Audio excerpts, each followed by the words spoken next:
खबर मुंबई से सटे वैतरणा की है, जहां समुद्र में सेल्फी लेने गई 4 महिलाएं समुद्र में डूब गई। इस हादसे में 2 महिलाओं की मौत हो गई, जबकि 2 को बचा लिया गया। दरअसल सेल्फी लेने के दौरान उनका पैर फिसल गया, जिसकी वजह से यह हादसा हो गया, जिसके बाद से इलाके में सनसनी फैल गई। सेल्फी लेने के लिए 4 महिलाएं समुद्र में पहुंची थी, जिनमें से 2 महिलाओं की डूबने से मौत हो गई। हालांकि 2 महिलाओं को सुरक्षित रेस्क्यू कर लिया गया।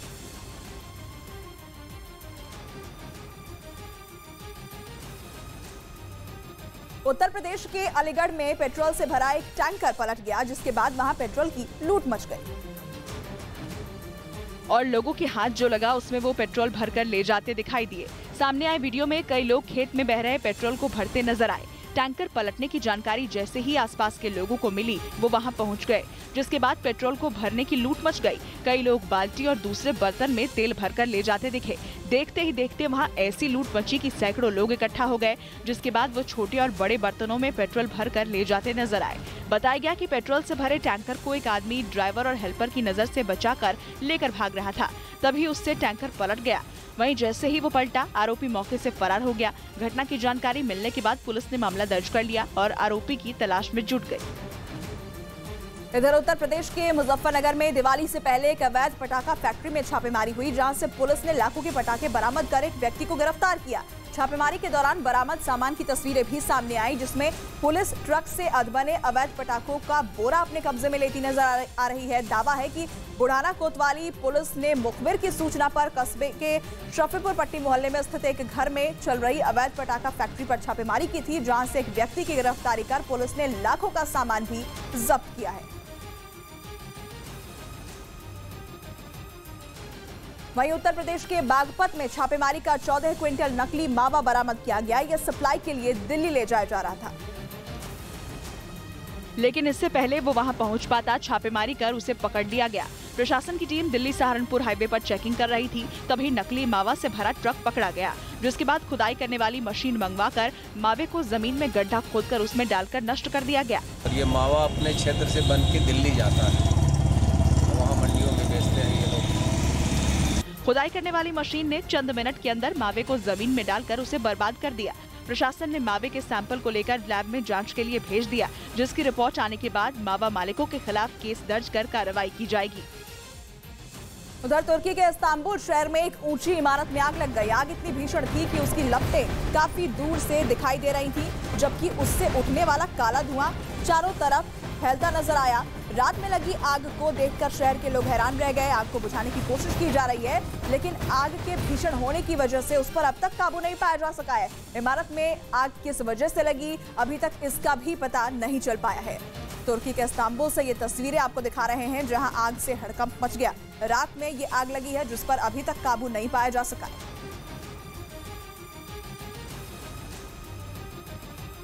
पंजाब में गैंगस्टर को गिरफ्तार करने का हैरान करने वाला वीडियो आया है। गैंगस्टर को पकड़ने के लिए ड्रोन का सहारा लिया गया। ड्रोन की मदद से गैंगस्टर की लोकेशन देखी गई, फिर उसे चारों तरफ से घेरकर पकड़ लिया गया। ड्रोन के इस वीडियो में गैंगस्टर बबलू की लोकेशन एक खेत में मिली, जिसके बाद उसे पकड़ने का अभियान चलाया गया। वीडियो में पुलिस बुलेट प्रूफ जैकेट पहनकर खेत में मोर्चा संभाले दिखी। फिर पुलिस वाले गैंगस्टर की तरफ बढ़ने लगे। फिर पुलिस वालों ने गैंगस्टर बबलू को गिरफ्तार कर लिया। इस मुठभेड़ के दौरान गांव के लोगों से घरों के अंदर रहने की अपील की गई थी। गैंगस्टर और पुलिस के बीच ये मुठभेड़ बीते 8 अक्टूबर को हुई थी, जिसका ड्रोन वीडियो अब सामने आया है। इस मुठभेड़ के दौरान पुलिस और बबलू के बीच 60 से ज्यादा राउंड फायरिंग हुई थी। इस दौरान पुलिस की गोली लगने से गैंगस्टर बबलू घायल हो गया था। बबलू बाटला जिले के पुलिस थाना रंगड़ नंगल के अंतर्गत है, जिसे कोर्ट ने 17 अक्टूबर तक के लिए रिमांड पर लिया है। देश में पहली बार एमबीबीएस की पढ़ाई हिंदी में होगी। गृह मंत्री अमित शाह खुद इस कोर्स को लॉन्च करेंगे। इस ऐतिहासिक दिन के लिए भोपाल का लाल परेड मैदान पूरी तरह से सज चुका है। आपको बता दें कि मध्य प्रदेश के 97 डॉक्टर्स की टीम ने 4 महीने में रात दिन काम करके अंग्रेजी की किताबों का हिंदी में अनुवाद किया है। मध्य प्रदेश देश का पहला राज्य है जहाँ ये कदम उठाया गया है। गृह मंत्री आज ये किताबें लॉन्च करेंगे और उसके बाद हिंदी में अब पढ़ाई शुरू हो जाएगी एमबीबीएस की। मध्य प्रदेश से इसकी शुरुआत हो रही है। भोपाल में भव्य कार्यक्रम का आयोजन होगा। तो ये आज की बड़ी खबर आपको बता रहे हैं, जहां गृह मंत्री अमित शाह पहुंचेंगे भोपाल और भोपाल में हिंदी में एमबीबीएस की पढ़ाई की किताबों का विमोचन वहां पर किया जाएगा। और इसके साथ ही मध्य प्रदेश वो पहला राज्य बन जाएगा जहां से पहली बार MBBS की पढ़ाई अब हिंदी में होगी और इसे लेकर तैयारियां पूरी कर ली गई हैं। भोपाल में ये कार्यक्रम होगा, शुभारंभ आज किया जाएगा। मेडिकल की पढ़ाई हिंदी में होगी। अब भोपाल में भव्य कार्यक्रम का आयोजन आज होना है। हिंदी में अब डॉक्टरी की पढ़ाई, MBBS की पढ़ाई लोग कर सकेंगे। रात दिन काम करके अंग्रेजी की किताबों का हिंदी में अनुवाद कर लिया गया है। आज हिंदी मीडियम के छात्रों को मेडिकल में पढ़ाई के लिए बड़ी सौगात मिलने वाली है। आपको बता दें कि देश में पहली बार हिंदी में MBBS का कोर्स होगा। मध्य प्रदेश में मेडिकल की पढ़ाई हिंदी में होगी। हिंदी में MBBS फर्स्ट ईयर की किताबें तैयार कर ली गई हैं। गृह मंत्री अमित शाह इन किताबों का विमोचन करेंगे। गृह मंत्री अमित शाह हिंदी में पढ़ाई जाने वाली MBBS की किताबों को लॉन्च करेंगे। हिंदी भाषा में डॉक्टर तैयार करने का मिशन कितना चुनौती भरा रहा है, इस रिपोर्ट में देखिए। तस्वीरें अचरज पैदा करती हैं, क्योंकि शायद ही किसी मेडिकल कॉलेज में हिंदी का बखान करने वाली पंक्तियां लिखी मिली। लेकिन ये तस्वीरें बड़े बदलाव के परिचायक हैं। चिकित्सा शिक्षा में हुआ बदलाव है ये। बदलाव का केंद्र है भोपाल का गांधी मेडिकल कॉलेज, जहां अनवरत चल रहा है मंथन। मेडिकल कॉलेज में इसके लिए एक वॉर रूम है, जिसका नाम मंदार है। मध्य प्रदेश के चिकित्सा शिक्षा मंत्री विश्वास सारंग इस वॉर रूम में हमें मिले। वो बड़ी टीम के साथ मिशन में लगे हैं। पहले हमने ये निर्णय किया था कि हम अब हिंदी में मेडिकल की पढ़ाई करेंगे। हमारे देश के यशस्वी प्रधानमंत्री नरेंद्र मोदी जी के आह्वान पर, हमारे मुख्यमंत्री शिवराज सिंह चौहान जी के आह्वान पर, और हमने ये मंदार वॉर रूम की स्थापना इसीलिए की। और इसका नाम भी मंदार इसीलिए है कि अमृत मंथन के समय जिस पर्वत का उपयोग किया गया था अमृत निकालने के लिए, वो मंदारी था। अन्य जो विदेशी भाषाएं हैं जिनमें कि मेडिकल ट्रांसक्रिप्शन हुआ है, उनमें सभी में टेक्निकल वर्ड किसी भी उसमें चेंज नहीं किए गए हैं। वही पद्धति अपनाते हुए हमने कोई भी टेक्निकल वर्ड को चेंज नहीं किए गए हैं। हिंदी में MBBS दरअसल ये एक ऐसी शुरुआत है जिसकी लोग तारीफ भी करेंगे और नुस्ख भी निकालेंगे। लेकिन सच्चाई ये है कि किसी भी ज्ञान या डिग्री को पाने में भाषा कोई अवरोध नहीं होना चाहिए। हिंदी में मेडिकल की पढ़ाई का मिशन कंप्लीट हो चुका है। हिंदी मीडियम में डॉक्टर बनाने का कोर्स इसी सत्र से शुरू होगा। शुभारंभ खुद गृह मंत्री अमित शाह करेंगे, क्योंकि हिंदी में MBBS की शिक्षा का आइडिया प्रधानमंत्री नरेंद्र मोदी का है। मोदी जी ने टेक्निकल एजुकेशन और मेडिकल एजुकेशन के अंदर भारतीय भाषाओं के अंदर संपूर्ण अभ्यासक्रम का अनुवाद करने का एक बीड़ा उठाया है। और मैं बधाई देना चाहता हूं शिवराज जी को कि मेडिकल एजुकेशन का पहला सेमेस्टर का कोर्स उनका तैयार। मैंने पुस्तक देखी भी। प्रधानमंत्री नरेंद्र मोदी से मिली प्रेरणा को मध्य प्रदेश की सरकार ने मिशन बनाया। आधे बरस के अथक प्रयासों से हिंदी में डॉक्टर बनाने का पाठ्यक्रम तैयार किया। लेकिन ये पढ़ाई होगी कैसे? क्या भाषा बदलने से पढ़ाई के स्तर में कोई खामी तो नहीं आएगी? डे टू डे लैंग्वेज में जब डिस्कशन करेगा, प्रोफेशनली लोगों से बात करेगा, तो उसे किसी तरह की हीन भावना नहीं आएगी और वो अपनी बात को किसी भी व्यक्ति को कहीं भी इंटरनेशनल प्लेटफॉर्म पे भी समझा सकेगा। MBBS की पढ़ाई हिंदी में करने के लिए कितनी तैयारियां की गई, इन्हें भी जानिए।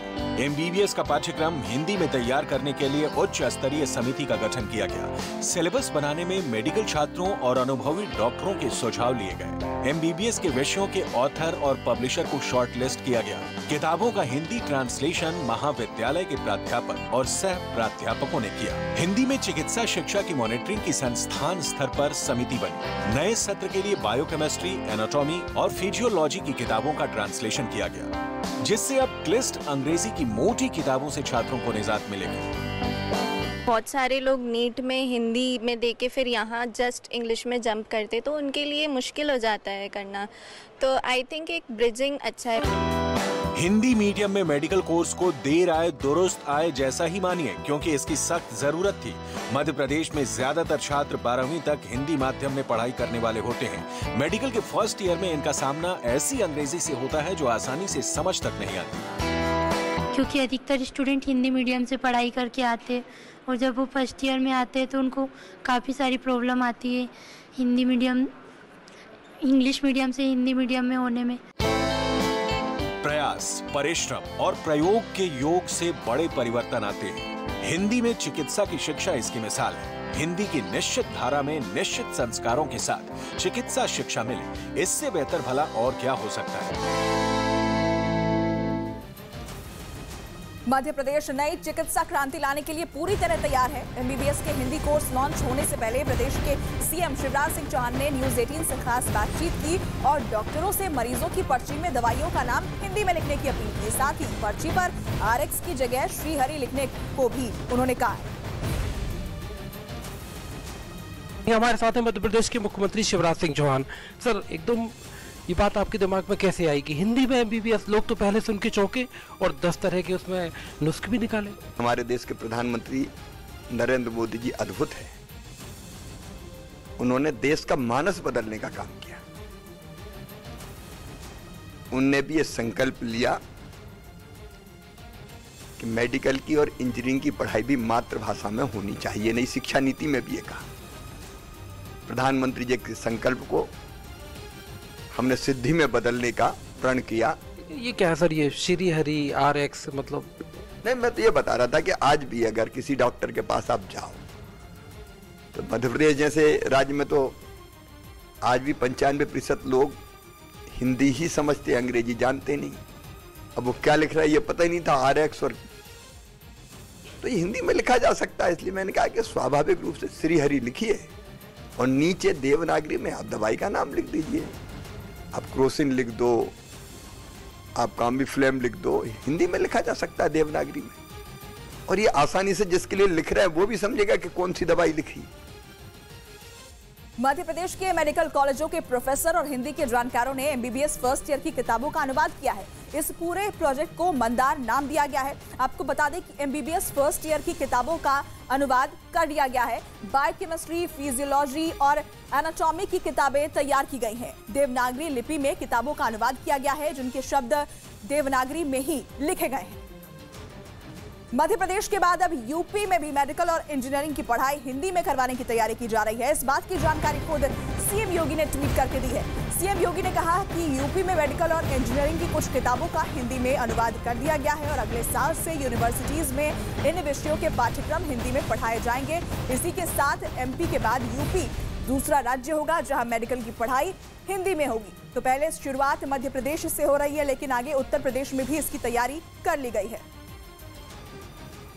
आपको बताते हैं कि देश में पहली बार एमबीबीएस की पढ़ाई हिंदी में करने के लिए मध्य प्रदेश में क्या क्या तैयारियां की गई है। आपको बता दें कि हिंदी में पाठ्यक्रम तैयार करने के लिए टास्क फोर्स का गठन किया गया। 97 डॉक्टरों के साथ कंप्यूटर ऑपरेटर की एक टीम बनाई गई। मेडिकल छात्रों और अनुभवी डॉक्टरों के सुझाव लिए गए। मेडिकल कॉलेज के प्रोफेसर से इसका अनुवाद कराया गया। एमबीबीएस फर्स्ट ईयर की 5 किताबों का अनुवाद किया गया। इधर उत्तर प्रदेश के मऊ जिले में लगातार हुई बारिश के बाद हालात बदतर हो चुके हैं। जिले के कई दर्जन गांव बाढ़ की चपेट में हैं और लोग मुश्किलों का सामना कर रहे हैं। मूसलाधार बारिश की वजह से मऊ में इन दिनों सरयू नदी उफान पर है और उसके बाढ़ का पानी अब निचले इलाकों के दर्जनों गांवों के लिए मुश्किल का सबब बन गया है। लोग बाढ़ से घिरे गांव को छोड़ने के लिए जुगाड़ का सहारा लेते दिखाई दिए। तस्वीरों में कुछ लोग एक बीमार आदमी को टोकरी के आकार की किसी चीज पर बिठाकर बाढ़ के बीच से निकलते दिखे, तो वहीं कई इलाकों में लोग खुद ही नाव के सहारे गांव से महिलाओं और बच्चों को सुरक्षित स्थानों पर पहुंचा रहे हैं। सभी लोग जूझ रहे हैं बाढ़ से। सिंचाई विभाग वो लोग कहा जाता है तो कोई सुनता ही नहीं है। आते हैं, घूमकर चले जाते हैं। सरयू नदी का जलस्तर इतना बढ़ गया है कि सिर्फ निचले इलाके के गांव ही नहीं बल्कि गांव से ऊपर बने पक्के मकानों की दहलीज तक बाढ़ का पानी पहुंच चुका है। लोगों का आरोप है कि इतने बुरे हालातों में भी जिला प्रशासन की तरफ से उन्हें मदद नहीं मिल रही है, जबकि हालात ये हैं कि नए इलाकों में भी सरयू की बाढ़ का पानी तेजी से पहुंच रहा है। इधर उत्तर प्रदेश में लगातार हुई बारिश की वजह से कई जिलों में हालात बदतर नजर आ रहे हैं। राजधानी से सटे बाराबंकी जिले में बाढ़ के पानी का बड़ा असर दिखाई दे रहा है। जिले में बाढ़ के हालातों को दिखाती ये तस्वीरें साफ बयां कर रही हैं कि बाढ़ के पानी से घिरे इस गांव के ज्यादातर घर खाली हो चुके हैं। लोग अपनों को लेकर सुरक्षित स्थानों की तरफ पलायन कर चुके हैं। तस्वीरें बाराबंकी जिले के प्रसादीपुरवा गांव की है, जहां न्यूज 18 की टीम पहुंची और हालात का जायजा लिया। मैं बाराबंकी के प्रसादपुरवा गांव में इस वक्त मौजूद हूं और मैं इस ऐसे लोकेशन पर मौजूद हूं कि अगर मैं इस गांव में अगर यहाँ नाव से उतर गया तो मैं यहाँ डूब जाऊंगा। सबसे पहले मैं आपको तस्वीरें दिखा दूं। देखिए किस तरीके से जितने भी घर हैं इस गांव के वो डूबे हुए हैं, बाढ़ की चपेट में हैं। और इस तहसील के अगर पूरे हम बाराबंकी जिले की बात करें तो 135 ऐसे गांव हैं जो कि बाढ़ की चपेट में। बाराबंकी के प्रसादीपुरवा गांव में हर तरफ सिर्फ पानी ही पानी नजर आ रहा है। पूरा गांव बाढ़ के पानी की चपेट में है। गांव में लोगों के घरों में कई फीट तक पानी भरा नजर आ रहा है। ये सिर्फ एक गांव की तस्वीर है, जबकि जिले के कई गांव इस वक्त बाढ़ की चपेट में हैं और लोग घरों को छोड़कर पलायन कर चुके हैं। इधर उत्तर प्रदेश के गोंडा में बाढ़ से लोग परेशान हैं। बैराज से पानी छोड़े जाने की वजह से नदी का जलस्तर बढ़ गया है और तेजी से लोग बीमारी की चपेट में आ रहे हैं। उत्तर प्रदेश के गोंडा में बाढ़ ने कई गांवों को अपनी चपेट में ले लिया है। गांव में चारों ओर पानी ही पानी दिखाई दिया। घर, खेत, खलिहान सब पानी में डूब गए। हालात इस कदर खराब हुए कि एक जगह से दूसरी जगह जाने के लिए नाव ही एकमात्र सहारा बन गई। घरों में पानी भरने से लोगों की मुश्किलें बढ़ गईं। घरों में पानी भरने से वहां रखा सामान भी भीगकर खराब हो गया। नदी का जलस्तर बढ़ने से लोगों के खेत भी पानी में डूब गए, जिससे फसलों को भारी नुकसान पहुंचा। किसानों की मेहनत पर पानी फिर गया। बाजार में पानी भरने से कारोबार को भारी नुकसान पहुंचा है। बाढ़ के पानी में सड़कें डूबने से रफ्तार पर ब्रेक लग गई। कुछ गाड़ियां मुश्किल से आगे बढ़ती दिखाई दी। अधिकारी पीड़ितों को हर संभव मदद पहुंचाने का दावा करते दिखे। प्रभावित क्षेत्र में शुद्ध पेयजल तथा मेडिकल किट के साथ साथ संक्रामक बीमारियों के रोकथाम के लिए साफ सफाई, कीटनाशक दवाओं की छिड़काव सहित फॉगिंग आदि कराई जा रही है। जिले में अब तक 3 लोगों की पानी में डूबने से मौत हो गई। लगभग 150 गांव बाढ़ से प्रभावित हैं। हालांकि कुछ जगहों पर जलस्तर कम हुआ, लेकिन वहां अब संक्रामक बीमारियों का खतरा बढ़ गया। इधर महाराष्ट्र में भारी बारिश का कहर जारी है। सोलापुर जिले के पंढरपुर में उस वक्त हड़कंप मच गया जब मोटरसाइकिल से बच्चों को लेकर उफनता नाला पार करने के दौरान एक आदमी तेज बहाव में फंस गया। देखते ही देखते बच्चों समेत आदमी उफनते बेताल बाबा नाले में बहने लगे और मौके पर चीख पुकार मच गई। इस दौरान आसपास मौजूद कई लोग बच्चों और उस मोटरसाइकिल सवार आदमी को बचाने के लिए खुद की जान जोखिम में डालते नजर आए। तस्वीरों में सफेद रंग की शर्ट पहने एक आदमी तेज बहाव के बीच फंसे बच्चों और मोटरसाइकिल सवार तक पहुंचने की कोशिश करता दिखाई दे रहा है। ठीक उसके पीछे भी एक आदमी काले रंग की शर्ट पहने हुए उफनते नाले में कूद पड़ा और तेजी के साथ मदद के लिए पुकार रहे बच्चों तक पहुंचने की कोशिश करने लगा। लेकिन नाले के पानी का बहाव इतना तेज था कि मदद के लिए पहुंचे आदमी भी उसके साथ बहने लगे। इस दौरान कुछ और लोगों ने भी हिम्मत दिखाई और कुछ दूरी पर जाकर बहाव के साथ बहकर आ रहे बच्चों और तीनों लोगों को पकड़ लिया और उन्हें सुरक्षित किनारे पर ले आए। हादसा उस वक्त हुआ जब आदमी अपने बच्चों को स्कूल से लेकर वापस लौट रहा था, लेकिन रास्ते में पड़ने वाले बेताल बाबा नाला भारी बारिश की वजह से सड़क के ऊपर से बह रहा है और इसी नाले को पार करने के दौरान मोटरसाइकिल सवार बच्चों समेत तेज बहाव में बह गया। वहीं असम में लगातार हुई बारिश की वजह से ब्रह्मपुत्र नदी उफान पर है। पूर्वोत्तर में बारिश और बाढ़ के डबल अटैक की तस्वीरें सामने आई। बारिश और बाढ़ के बाद तबाही की तस्वीर नॉर्थ ईस्ट से भी सामने आई। असम के कई जिले बारिश और बाढ़ की भेंट चढ़ गए। इस गांव में कभी 100 से ज्यादा घर हुआ करते थे, लेकिन कुदरत ने ऐसी तबाही मचाई कि यहां सन्नाटा पसर गया। मोरकटा गांव में बहुत खराब परिस्थिति चल रहा है और दूसरे भी हमारा घर चल रहा पानी में गिर गई और कहाँ जाऊंगी, क्या खाऊंगी। गांव से पानी निकल जाने के बाद यहां लोग अपना घर ठीक करते और भीगे सामान सुखाते दिखाई दिए। नदी में आई कटान की वजह से यहां कई मकान गिर गए और कई पेड़ जड़ से उखड़ गए। लोग यहां पूरी मुस्तैदी के साथ घरों की मरम्मत करते नजर आए। इन लोगों ने प्रशासन से मदद नहीं मिलने का भी आरोप लगाया। इस गाँव से सटे दूसरे इलाकों में भी यही हालात देखने को मिले। महाराष्ट्र में बारिश की वजह से कई इलाके जलमग्न हो चुके हैं, तो वहीं अहमदनगर में मानो आसमान से पानी नहीं बल्कि आफत बरस रही है। महाराष्ट्र के अहमदनगर में भारी बारिश की वजह से सीना नदी का जलस्तर बढ़ गया। नदी के पानी में पुल और सड़कें डूब गई।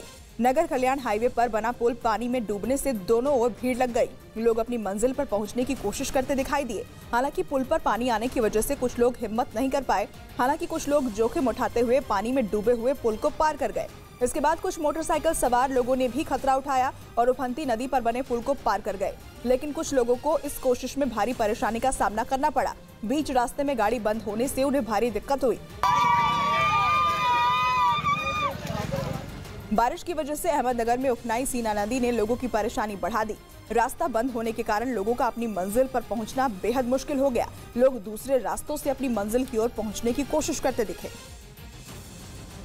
अब बैंक अकाउंट खुलवाना आसान हो जाएगा क्योंकि पीएम मोदी आज 75 जिलों में 75 डिजिटल बैंकिंग यूनिट का उद्घाटन करने वाले हैं। पीएम मोदी वीडियो कॉन्फ्रेंसिंग के जरिए इन डिजिटल बैंकिंग यूनिट्स को राष्ट्र को समर्पित करेंगे, जिससे अकाउंट खुलवाने, पासबुक प्रिंट करवाने, एफडी में निवेश करने जैसे कामों के लिए आपको बैंक जाने की जरूरत नहीं पड़ेगी, बल्कि आपके घर के पास ही आपको ये तमाम सुविधाएं मिल जाएंगी। डिजिटल बैंकिंग यूनिट्स का उद्घाटन प्रधानमंत्री नरेंद्र मोदी आज करने वाले हैं।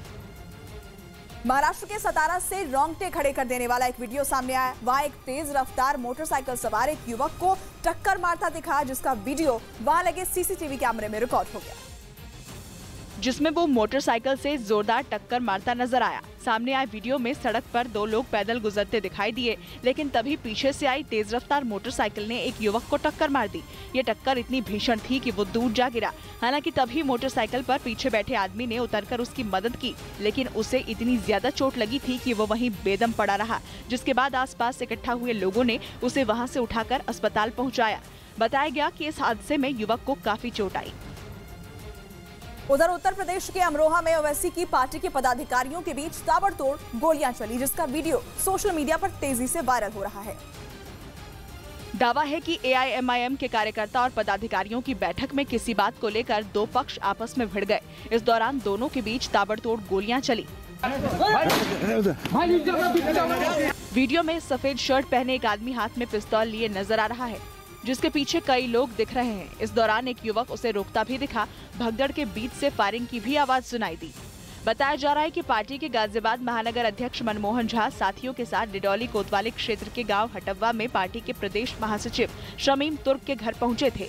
उन्हें शमीम तुर्क से निकाय चुनाव को लेकर बात करनी थी। उनके साथ साहिबाबाद विधानसभा अध्यक्ष निसार अली भी थे। इस दौरान पार्टी के प्रदेश महासचिव घर पर नहीं थे। आरोप है कि पूर्व जिलाध्यक्ष परवेज पाशा अपने 2 साथियों के साथ वहां पहुंच गए और उन्होंने अपनी रिवॉल्वर निकालकर गाजियाबाद महानगर अध्यक्ष मनमोहन झा गामा पर फायरिंग शुरू कर दी।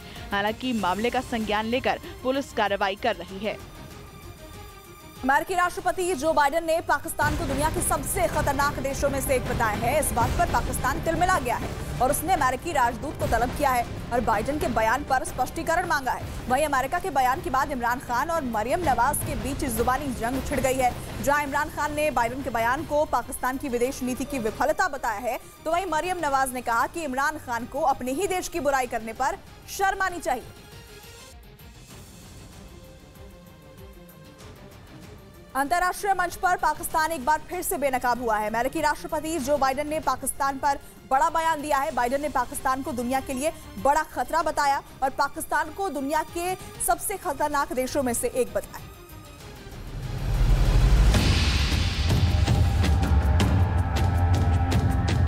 अंतर्राष्ट्रीय मंच पर पाकिस्तान एक बार फिर से बेनकाब हुआ। अमेरिका के करीब आने की कोशिश कर रहे पाकिस्तान को अमेरिकी राष्ट्रपति ने बड़ा झटका दिया। जो बाइडेन ने पाकिस्तान को दुनिया के लिए बड़ा खतरा बताया।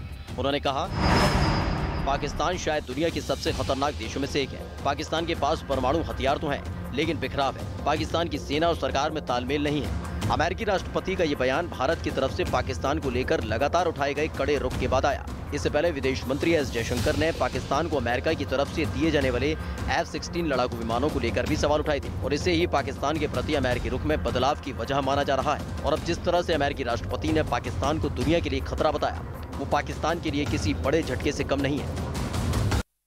वहीं बड़ी खबर ईरान से आ रही है। वहां हिजाब के विरोध में प्रदर्शन काफी भड़क गया है। बताया जा रहा है कि तेहरान की एवन जेल में भीषण आग लग गई है। जेल में लगी आग इतनी भीषण थी कि उसकी लपटें काफी दूर से दिखाई पड़ रही थी, जबकि उससे उठने वाला काला धुआं आसपास के इलाकों में फैल गया है। बताया जा रहा है कि कुछ प्रदर्शनकारी जेल के बाहर पथराव और आगजनी भी कर रहे हैं। जेल में लगी आग को बुझाने का काम जारी है। खबर है कि आग लगने के बाद जेल के अंदर हिंसा भी भड़क गई है। हिजाब को लेकर लगातार ईरान में प्रदर्शन जारी है और ताजा तस्वीरें ईरान के तेहरान से सामने आई है, जहां की एवन जेल में आग लग गई है और आग लगने के बाद जेल में हिंसा भड़क गई है।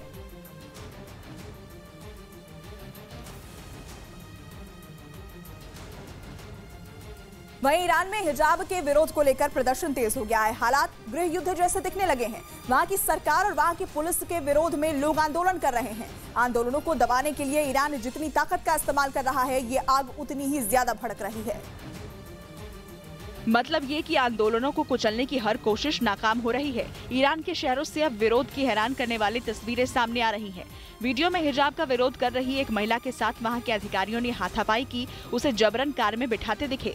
ईरान से एक और हैरान करने वाली तस्वीर सामने आई। बाजारों में दुकानें बंद दिखाई दी। इस बीच सड़क पर प्रदर्शन कर रहे लोगों ने सुरक्षा बलों के खिलाफ नारेबाजी की। तो वहीं सड़कों पर टायर जलाकर हिजाब के विरोध में आवाज बुलंद की। ईरान में हर जगह विरोध की आग धधक रही है। यूनिवर्सिटी में विरोध कर रहे छात्रों ने राष्ट्रगीत भी गाए।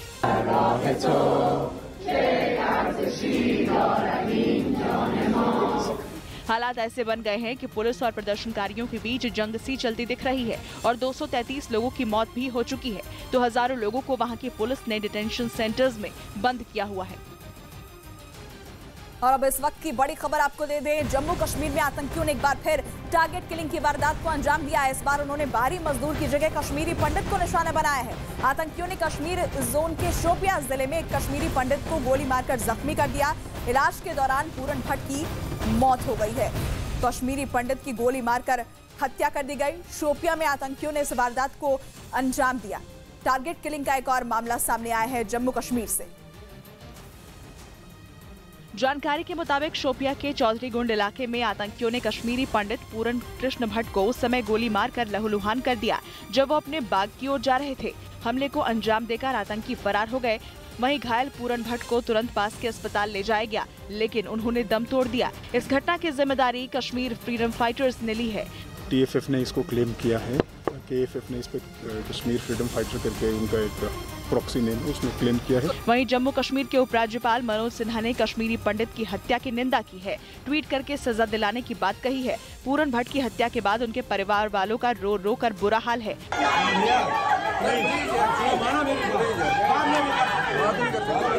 पूरन भट्ट का परिवार शोपिया के चौधरी गुंड इलाके में रहता है और 1989 के दौरान बिगड़े हालातों के बीच भी उन्होंने घाटी से पलायन नहीं किया था। आंकड़ों के मुताबिक 2022 में टारगेट किलिंग के 28 मामले सामने आ चुके हैं। आपको बता दें कि इस साल टारगेट किलिंग का पहला मामला 29 जनवरी को आया था, जब अनंतनाग में हेड कांस्टेबल अली मोहम्मद गनी की गोली मारकर हत्या कर दी गई थी। मार्च में 8 लोगों की हत्याएं टारगेट करके की गई थी। अप्रैल महीने की बात करें तो तब भी कश्मीर में 5 लोगों को टारगेट करके मारा गया था। वहीं मई के महीने में 7 लोग टारगेट किलिंग के शिकार हुए थे। जून में टारगेट किलिंग की 8 वारदात सामने आई थी, तो अगस्त में 3 लोगों की हत्या कर दी गई और कल शोपिया में कश्मीरी पंडित पूरन भट्ट की हत्या कर दी गई।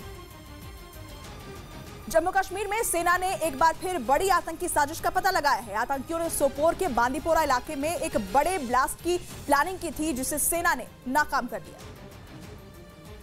तस्वीरें कश्मीर के बांदीपोरा से सोपोर की तरफ जाने वाले हाईवे की है, जिसे सेना ने पूरी तरह से अपने सुरक्षा घेरे में ले रखा है। यहाँ पर सेना को 16 किलो बारूद वाली आईईडी मिली है, जिसे सेना के बम डिस्पोजल यूनिट ने ब्लास्ट कर तबाह कर दिया। तस्वीरों में आईईडी में ब्लास्ट के बाद आसमान पर धुएं का गुबार उठता दिखाई दे रहा है।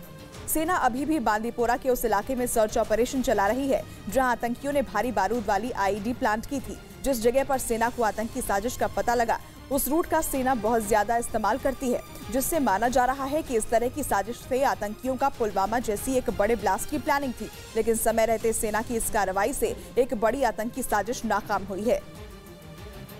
पंजाब में गैंगस्टर को गिरफ्तार करने का हैरान करने वाला वीडियो आया है। गैंगस्टर को पकड़ने के लिए ड्रोन का सहारा लिया गया। ड्रोन की मदद से गैंगस्टर की लोकेशन देखी गई, फिर उसे चारों तरफ से घेरकर पकड़ लिया गया।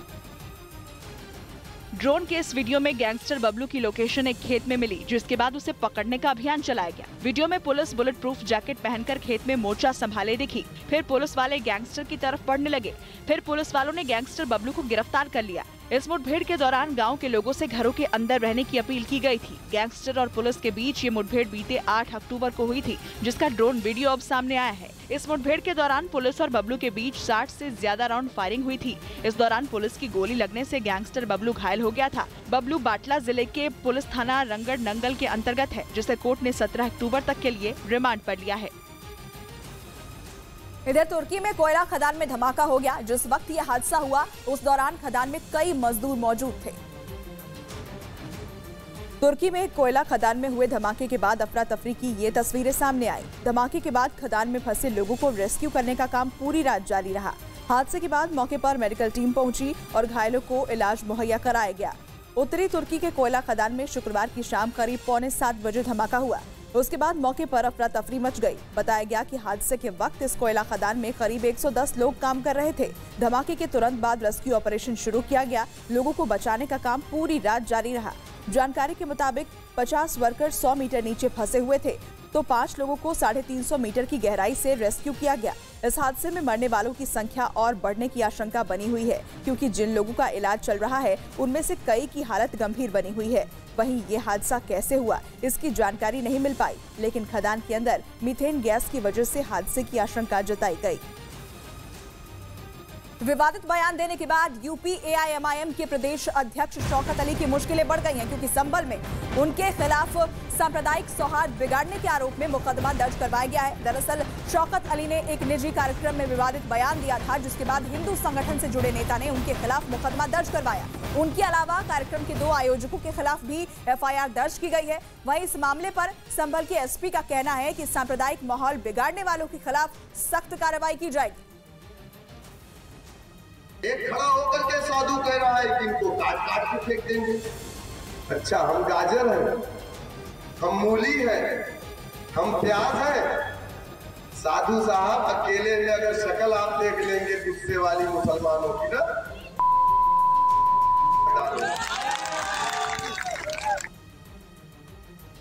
उत्तर प्रदेश के हरदोई जिले के एक सरकारी दफ्तर का हैरान कर देने वाला वीडियो सामने आया है। ऑफिस के कुछ लोगों ने शाम को ऑफिस खाली होने के बाद उसे मैखाना बना डाला। वायरल वीडियो में 2 लड़के हरदोई के लेखा परीक्षा अधिकारी के ऑफिस में शराब पीते नजर आ रहे हैं। अधिकारी की टेबल पर 2 केन बियर की रखी हुई है और 2 लड़के बैठे हुए हैं। इसी दौरान मोबाइल कैमरे से रिकॉर्डिंग कर रहा आदमी ऑफिस के अंदर पहुंचता है और शराब पी रहे लड़कों से उनका परिचय पूछता है, तो शराब के नशे में धुत एक लड़के ने अपना नाम धीरज कुमार बताया। Dheeraj Kumar son of Pramod Kumar, count operator, district audio office. My friend, any doubt?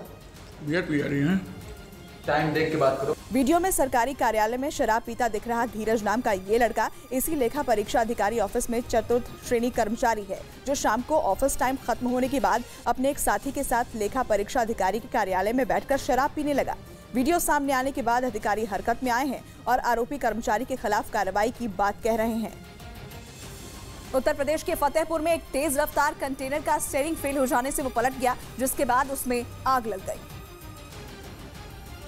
और देखते ही देखते आग ने पूरे कंटेनर को अपनी चपेट में ले लिया। सामने आए वीडियो में कंटेनर के अलग अलग हिस्सों में आग भड़कती दिखाई दी। उसके आगे का हिस्सा तो बुरी तरह लपटों में घिरा नजर आया। हालांकि जैसे ही इस हादसे की जानकारी पुलिस को मिली, वो मौके पर पहुंच गए, जिसके बाद आग की लपटों में घिरे कंटेनर पर पानी की बौछार की गई। तब जाकर आग का तांडव शांत हुआ। जानकारी के मुताबिक कंटेनर में रखा लाखों का सामान जलकर राख हो गया। गनीमत ये रही कि जैसे ही कंटेनर पलटा, उसके ड्राइवर ने कूदकर अपनी जान बचा ली। मध्य प्रदेश के आगर मालवा में ब्रिटिश शासनकाल के 282 बेशकीमती सिक्के मिले, जिसके बाद प्रशासन मौके पर पहुंचा और सिक्कों को जब्त कर लिया। आगर मलवा के गांव मैना में कुछ बच्चे खेत में खेल रहे थे। इसी दौरान उनको ब्रिटिश शासनकाल के 282 बेशकीमती सिक्के मिले, जिसकी सूचना मिलने पर तहसीलदार और थाना प्रभारी की टीम मौके पर पहुंची और सारे सिक्कों को जब्त कर लिया। दरअसल जिस खेत में बच्चे खेल रहे थे, वहां मोटर से निकल रहे पानी की वजह से मिट्टी का कटाव हो गया था।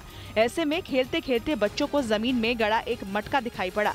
बच्चों ने मटका निकाला तो उसमें कई सिक्के निकले, जिसके बाद बच्चों ने गांव वालों को इसकी जानकारी दी और मामला प्रशासन तक पहुंचा। जिसके बाद प्रशासन ने मौके पर पहुंचकर सिक्कों को अपने कब्जे में ले लिया और उनकी जांच करवाई। जांच में सामने आया कि ये सिक्के चांदी के हैं और सैकड़ों साल पुराने यानी ब्रिटिश काल के हैं। तहसीलदार के मुताबिक अब इन सिक्कों को कोषालय में जमा कराया जाएगा। इस बीच एक बड़ी खबर रूस यूक्रेन जंग पर आ रही है। खबर है कि पुतिन ने बेलारूस के जंगी जहाजों को एटमी मिसाइलों से लैस करने की धमकी दी है। मतलब रूस और यूक्रेन के बीच जारी जंग और भी ज्यादा भीषण हो सकती है। पुतिन की इस धमकी को सीधे तौर पर पश्चिमी देशों के लिए चेतावनी माना जा रहा है, क्योंकि वो जंग की शुरुआत से ही यूक्रेन को कई तरह के हथियारों की मदद करते आ रहे हैं। यही नहीं, दावा किया जा रहा है कि रूसी राष्ट्रपति पुतिन ने फिनलैंड और नॉर्वे की सीमाओं के पास एयरबेस में न्यूक्लियर बॉम्बर को तैनात कर दिया है, जिसके बाद अब परमाणु युद्ध की आशंका जताई जा रही है। रूस यूक्रेन जंग से जुड़ी ये बड़ी खबर आपको बता रहे हैं, जिसमें अब परमाणु युद्ध की आशंका और भी ज्यादा गहरा गई है, क्योंकि जंगी जहाजों को पुतिन लैस करेंगे। इस बीच एक बड़ी खबर, चीन की कम्युनिस्ट पार्टी की बैठक जारी है और शी जिनपिंग का तीसरी बार राष्ट्रपति बनना तय माना जा रहा है। ये बड़ी खबर आपको बता रहे हैं, विकास लगातार जारी रहेगा, ये बयान दिया गया है। इस वक्त बैठक चल रही है, कम्युनिस्ट पार्टी की बैठक, और जैसा कि कहा जा रहा था कि शी जिनपिंग एक बार फिर से राष्ट्रपति बनेंगे और ये लगभग तय हो चुका है कि वो राष्ट्रपति की कुर्सी पर काबिज रहेंगे। ये बड़ी खबर चीन से इस वक्त आपको बता रहे हैं, जिसमें ये बातें कही गई है कि चीन की जो लड़ाई है वो गरीबी से है। इस वक्त की बड़ी खबर, बड़ी जानकारी सामने आ रही है। शी जिनपिंग आगे भी राष्ट्रपति के तौर पर कायम रहेंगे।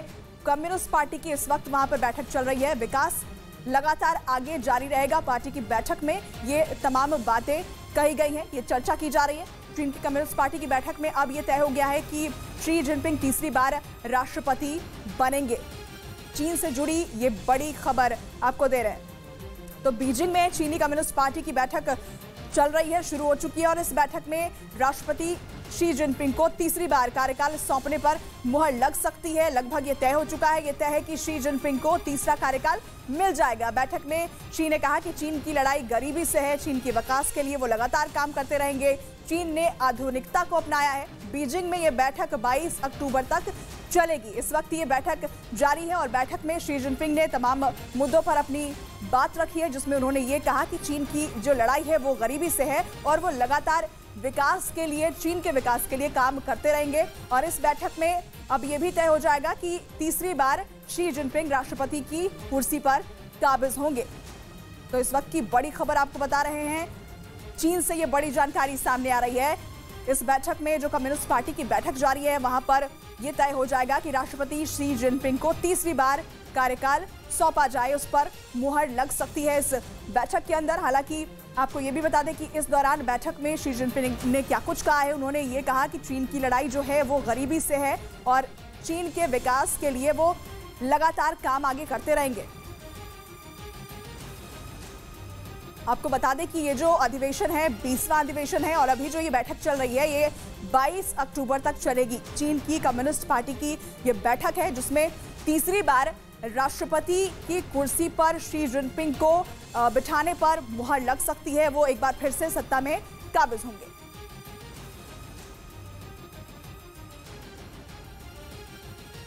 उत्तर प्रदेश के सीतापुर में स्वास्थ्य सेवाओं पर सवाल खड़े हो गए हैं। महिला अस्पताल का एक वीडियो वायरल हुआ, जिसमें एक ओर तो एक नर्स अस्पताल में फेशियल कराती दिखी, तो दूसरी ओर लोगों ने पैसे मांगे जाने का भी आरोप लगाया। सीतापुर के महिला अस्पताल का एक वायरल वीडियो सामने आया, जिससे स्वास्थ्य सेवाओं पर गंभीर सवाल खड़े हो गए। इस वीडियो में एक महिला नर्स फेशियल कराती दिखाई दी। तस्वीरों में दिखाई दिया कि अस्पताल में एक नर्स ने ही दूसरी नर्स का फेशियल किया। इस दौरान अन्य नर्स और मरीज के परिजन भी मौजूद रहे। इसी वीडियो में कुछ महिलाएं अस्पताल स्टाफ पर बेहद गंभीर आरोप लगाती दिखाई दी। वीडियो में कुछ महिलाएं डिलीवरी के नाम पर 1500 मांगे जाने का आरोप लगाती हुई दिखाई दी। महिला ने यहाँ तक आरोप लगाया कि अस्पताल का स्टाफ उन्हें कुछ भी लिखकर देने को तैयार नहीं हुआ।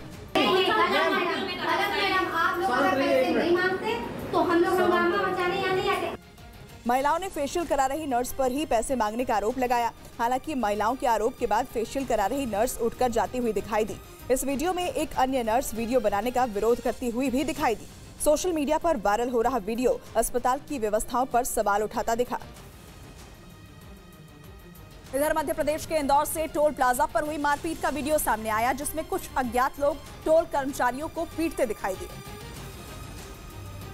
दावा है कि टोल चालक ने टोल देने से इनकार किया था, जिसके बाद टोल कर्मचारी और चालक की झड़प हो गई थी। घटना के कुछ देर बाद अलवासा गांव के कुछ लोग टोल प्लाजा पर पहुंचे और टोल कर्मचारी के साथ मारपीट करने लगे।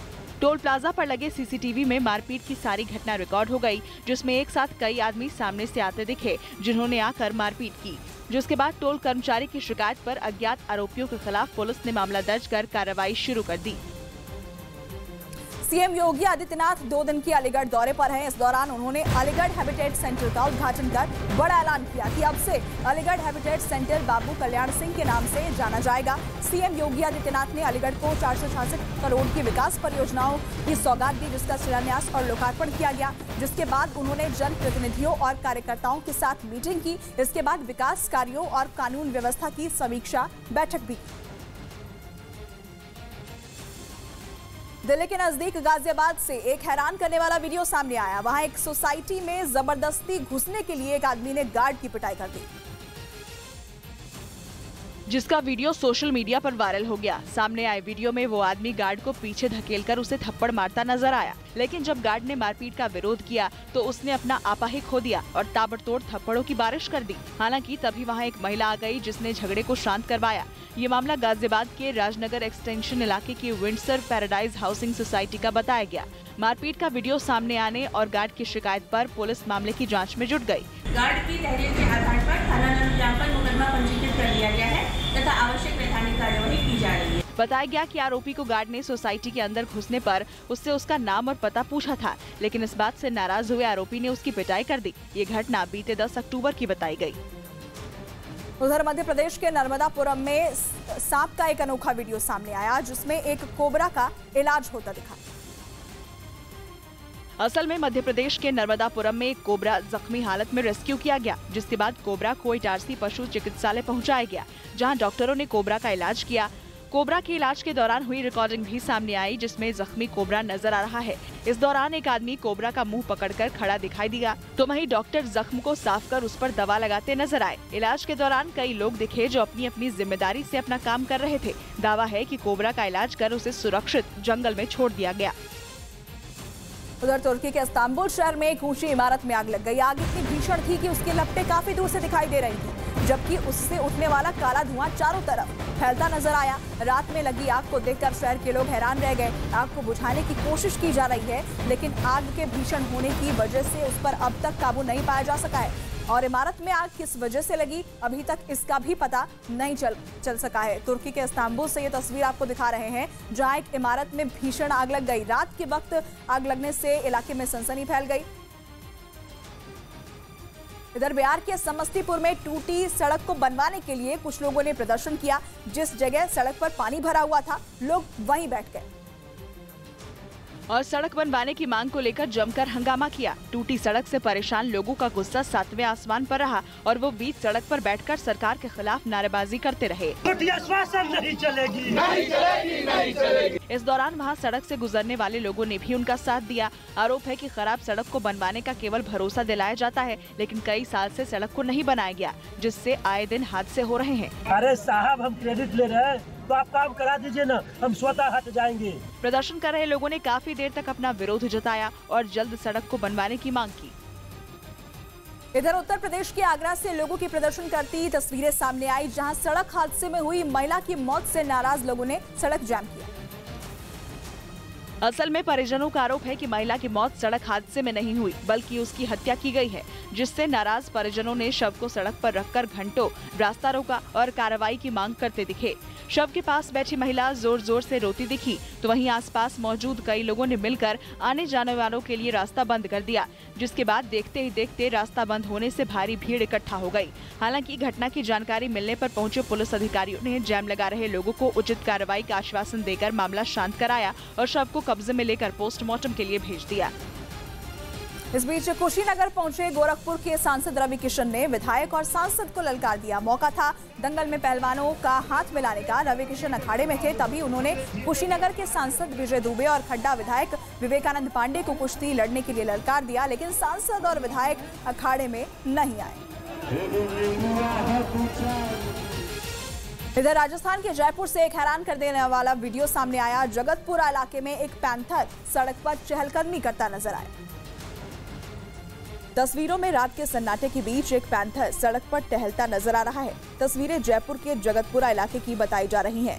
सड़क पर टहलते हुए पैंथर की ये तस्वीरें वहां लगे एक सीसीटीवी कैमरे में रिकॉर्ड हुई हैं, जिसमें पैंथर बड़े ही इत्मीनान के साथ चहलकदमी कर रहा है। तस्वीरें रिहायशी इलाके की हैं और तस्वीरों में पैंथर मकानों के बाहर आराम से टहलता नजर आ रहा है।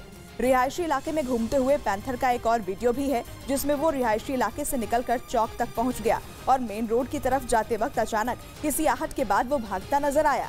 रिहायशी कॉलोनी में पैंथर दिखने से इलाके के लोगों में दहशत का माहौल है और वन विभाग को इसकी सूचना दे दी गई है।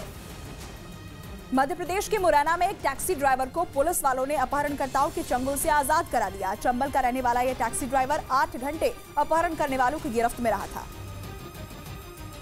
किडनैपर्स ने उसके हाथ पैर बांधकर जीप में पटक दिया था और उसके घर पर फोन करके 10 लाख रुपए की फिरौती भी मांगी, लेकिन इससे पहले कि अपहरण करने वाले अपने मंसूबे में कामयाब हो पाते, पुलिस ने उसे आजाद करा लिया। पुलिस जब इस टैक्सी ड्राइवर पवन के पास पहुंची तो उसकी आंखों पर पट्टी बंधी थी, उसके शरीर में चाकू के घाव भी थे। पवन को अपहरण करने वाले गाड़ी को किराए पर लेने के बहाने से बुलाया गया था, फिर उसे किडनैप कर लिया गया। विरोध करने पर बुरी तरह से पिटाई की गई, आंखों पर पट्टी बांध दी गई और गाड़ी में सीट के नीचे पटक दिया गया था। बाद में पुलिस ने मोबाइल लोकेशन ट्रेस कर किडनैपर्स का पीछा किया और किडनैपर्स को पकड़कर पवन को छुड़ा लिया। इस मामले में पुलिस ने 2 आरोपियों को गिरफ्तार कर लिया है, जबकि तीसरा आरोपी भाग निकला। राम मंदिर बनने के बाद कैसा दिखेगा, इसकी भव्य तस्वीरें सामने आई हैं। दरअसल इसका एक वीडियो जारी किया गया है। राम जन्मभूमि तीर्थ क्षेत्र ने ये वीडियो जारी किया।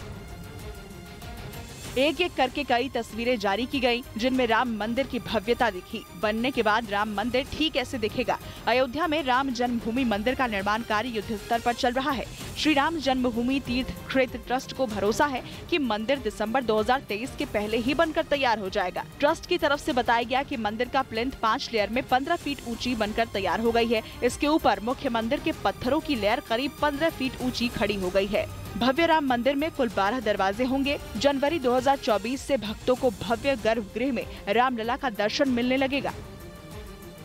इधर उत्तर प्रदेश के मऊ जिले में लगातार हुई बारिश के बाद हालात बदतर हो चुके हैं। जिले के कई दर्जन गांव बाढ़ की चपेट में हैं और लोग मुश्किलों का सामना कर रहे हैं।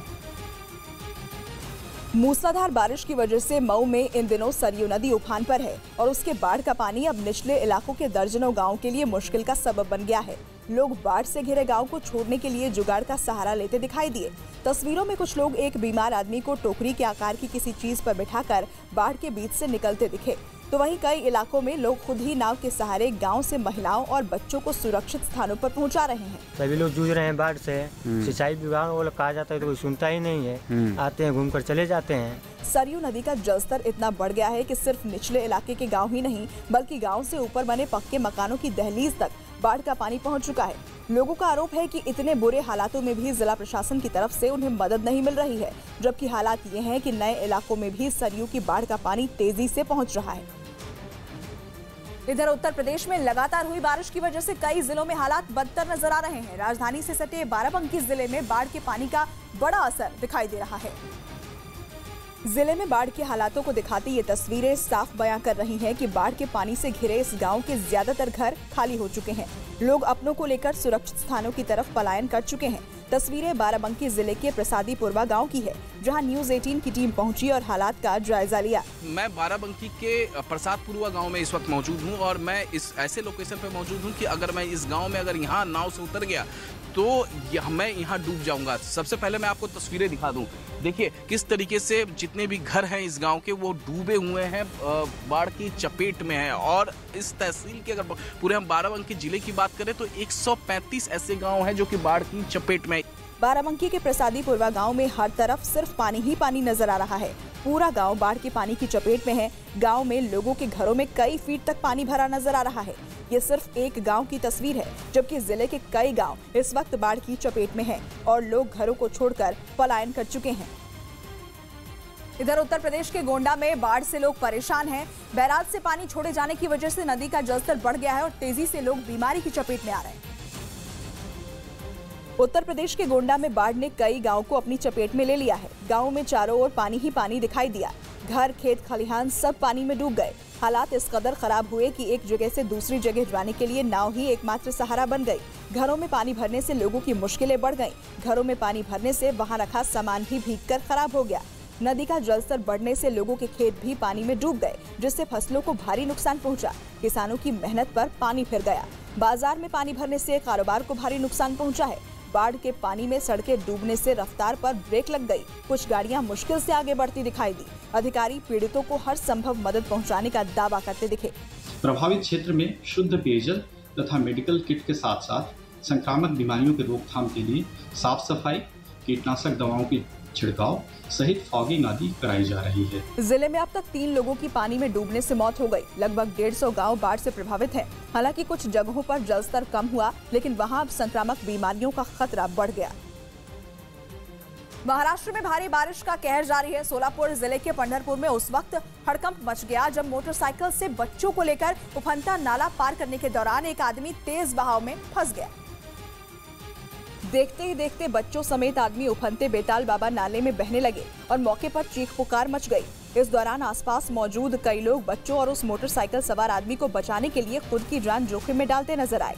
तस्वीरों में सफेद रंग की शर्ट पहने एक आदमी तेज बहाव के बीच फंसे बच्चों और मोटरसाइकिल सवार तक पहुंचने की कोशिश करता दिखाई दे रहा है। ठीक उसके पीछे भी एक आदमी काले रंग की शर्ट पहने हुए उफनते नाले में कूद पड़ा और तेजी के साथ मदद के लिए पुकार रहे बच्चों तक पहुंचने की कोशिश करने लगा। लेकिन नाले के पानी का बहाव इतना तेज था कि मदद के लिए पहुंचे आदमी भी उसके साथ बहने लगे। इस दौरान कुछ और लोगों ने भी हिम्मत दिखाई और कुछ दूरी पर जाकर बहाव के साथ बहकर आ रहे बच्चों और तीनों लोगों को पकड़ लिया और उन्हें सुरक्षित किनारे पर ले आए। हादसा उस वक्त हुआ जब आदमी अपने बच्चों को स्कूल से लेकर वापस लौट रहा था, लेकिन रास्ते में पड़ने वाले बेताल बाबा नाला भारी बारिश की वजह से सड़क के ऊपर से बह रहा है और इसी नाले को पार करने के दौरान मोटरसाइकिल सवार बच्चों समेत तेज बहाव में बह गया। इधर असम में लगातार हुई बारिश की वजह से ब्रह्मपुत्र नदी उफान पर है। पूर्वोत्तर में बारिश और बाढ़ के डबल अटैक की तस्वीरें सामने आई। बारिश और बाढ़ के बाद तबाही की तस्वीर नॉर्थ ईस्ट से भी सामने आई। असम के कई जिले बारिश और बाढ़ की भेंट चढ़ गए।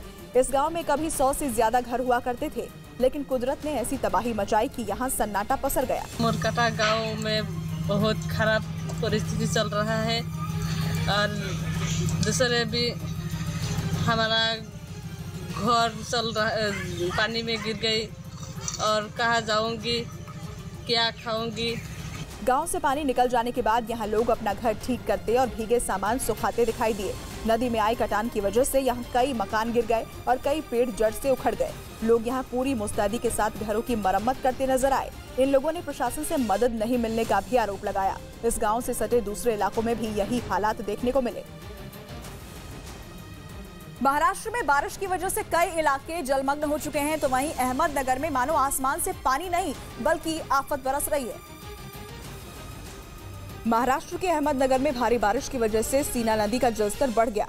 नदी के पानी में पुल और सड़कें डूब गई। नगर कल्याण हाईवे पर बना पुल पानी में डूबने से दोनों ओर भीड़ लग गई। लोग अपनी मंजिल पर पहुंचने की कोशिश करते दिखाई दिए। हालांकि पुल पर पानी आने की वजह से कुछ लोग हिम्मत नहीं कर पाए। हालांकि कुछ लोग जोखिम उठाते हुए पानी में डूबे हुए पुल को पार कर गए। इसके बाद कुछ मोटरसाइकिल सवार लोगों ने भी खतरा उठाया और उफनती नदी पर बने पुल को पार कर गए, लेकिन कुछ लोगों को इस कोशिश में भारी परेशानी का सामना करना पड़ा। बीच रास्ते में गाड़ी बंद होने से उन्हें भारी दिक्कत हुई। बारिश की वजह से अहमदनगर में उफनाई सीना नदी ने लोगों की परेशानी बढ़ा दी।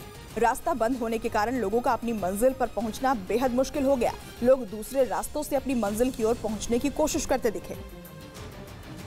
देश में पहली बार अब MBBS की पढ़ाई हिंदी में होगी। गृह मंत्री अमित शाह खुद इस कोर्स को लॉन्च करेंगे। इस ऐतिहासिक दिन के लिए भोपाल का लाल परेड मैदान पूरी तरह से सज चुका है। आपको बता दें कि मध्य प्रदेश के 97 डॉक्टर्स की टीम ने 4 महीने में रात दिन काम करके अंग्रेजी की किताबों का हिंदी में अनुवाद किया है। मध्य प्रदेश देश का पहला राज्य है जहां ये कदम उठाया गया है। गृह मंत्री आज इस कार्यक्रम में पहुंचेंगे और इन किताबों को लॉन्च करेंगे। मध्य प्रदेश देश का वो पहला राज्य होगा जहां MBBS की पढ़ाई अब हिंदी में होगी और भोपाल में इस कार्यक्रम की तैयारियां पूरी कर ली गई हैं। हिंदी में मेडिकल की पढ़ाई का शुभारंभ आज किया जाएगा और खुद गृह मंत्री इस कार्यक्रम में पहुंचेंगे।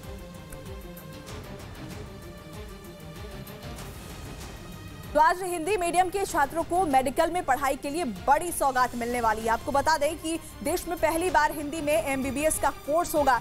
मध्य प्रदेश में मेडिकल की पढ़ाई हिंदी में होगी। हिंदी में MBBS फर्स्ट ईयर की किताबें तैयार हो चुकी है। गृह मंत्री अमित शाह इन किताबों का विमोचन करेंगे।